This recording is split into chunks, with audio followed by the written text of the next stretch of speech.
Spiky Bits. Make sure you stay in the trenches. Help keep our channel ad-free by becoming a supporter over on Patreon and also scoring yourself some free miniature swag in the process. Subscribe to this YouTube channel. Check out our site, spikybits.com, for all the hot hobby tutorials, news, rumors on all your favorite hobby topics. And head on over to thelongwar.net. That's the home of the battle reports for exclusive content, early access videos, and more. Become a veteran of the Long War today.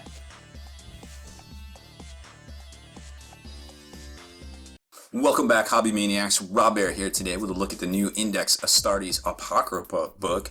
This is basically like a huge, fluffy tome of collected articles, features, stories, all sorts of different stuff from the past 30 years, basically on Space Marines. And it's a hardcover book. I thought that was pretty neat, and I dig it. Like, I mean, granted, I actually have a lot of the material that's in here already, but it was cool to see and be like, oh, I remember that's from, oh, I remember that, oh, I remember reading that, oh man, I wish I had that, but now I kind of do in this book here. So it basically goes down and explains to you, gives you all the early details, a lot of pictures, a lot of things that you might not have seen as a new hobbyist, but also some stuff that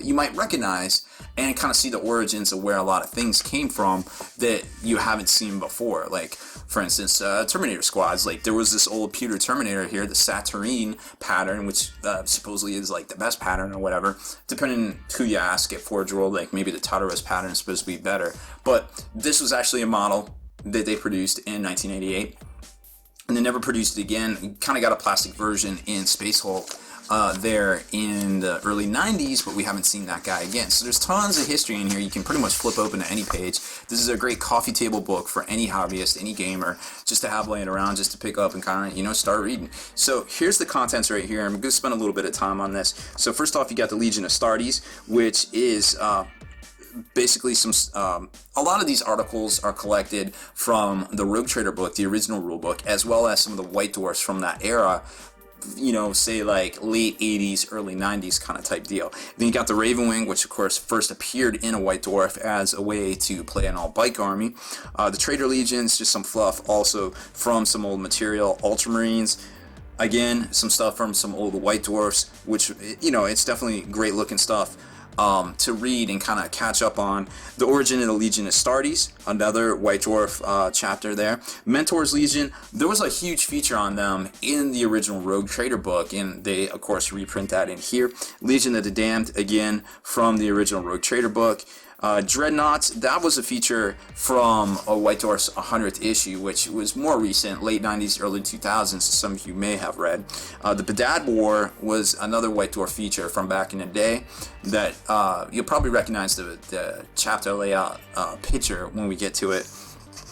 Menix is talking about apothecaries. Land Raider, there was a big feature back in 2000 when they came out with a new Land Raider, and they basically showed all the pictures of how they designed it, Jess Goodwin sculptures, the one-ups, the mock-ups, the tooling, all that stuff. It was a really cool feature, and it is reprinted in here. Codex Imperialis, basically just generally talking about Legion Astartes. Chaplains, another section from the White Dwarf. Terminator squads, was in the early 2000s. They did a lot of cool White Dwarf features talking about different things. That was one of them.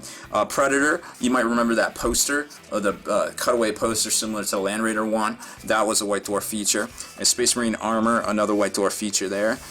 Tactical Squads, same deal. Index Astartes, the first Space Marine painting guide came out in 1989. It was actually really good. It's so old that they don't have like the full mock-ups of it. They just have like some smaller ones. I actually went back and dug through some of my stuff because I thought I might have had it. I have the second one they put out in 1994-ish time, which was part of that red period, that spiky period that we always talk about. They pretty much painted everything red. So this might be a future 40K flashback here on this channel, so keep an eye out for that one there. Land Raider Revisited was the whole section about the anniversary of the Land Raider. Great looking stuff there. Horus Heresy. Now Bill King did a lot of fluff and a lot of stories on the heresy, and there's the great stories in here from back in the day. Some of this material is from the Lost in the Dam books too, which were very hard to find, hardcover books from 1988, basically, and Slaves to Darkness, basically all about chaos.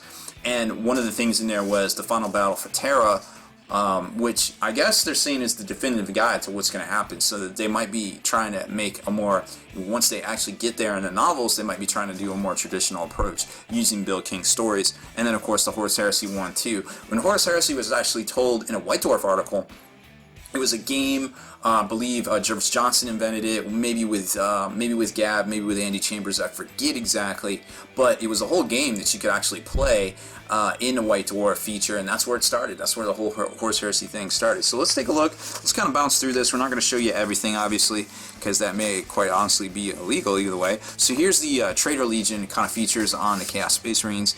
Then it jumps into the Ultramarines and the Index Astartes things. The Imperial Commander Marnius Calgar, Lord Macragge.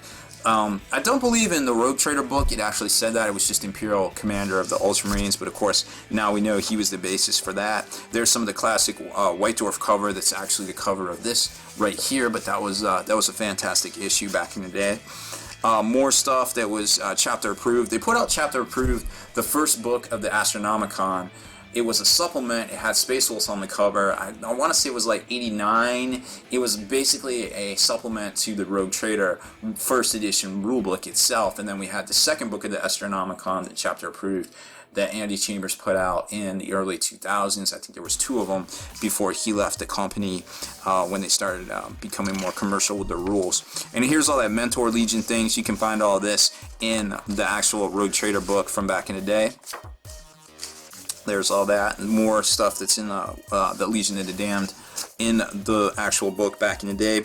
Some stuff about playing with dreadnoughts. Now back in the day, I keep saying that because it was, but there was like locations and things. So when you shot at something, you hit a specific location, you always had a roll for that. Like I said, it wasn't really a skirmish game.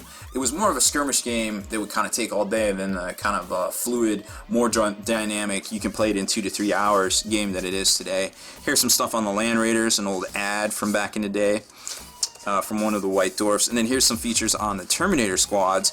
This is where they first introduced them in the White Dwarf, and then you got the different ones, and these were actually some of the pewter models, the Saturnine pattern models that they came out with. And there you can see the ones that actually made the cut, that I guess you could call them the Mark 1, so to speak. This particular one right here, the Saturnine one, was a single model that you don't really see as much anymore. A lot of people, when they see it, they're like, oh, that's a that's a Terminator, and they kind of look like the dudes from Fifth Element. There's an ad for the Predator.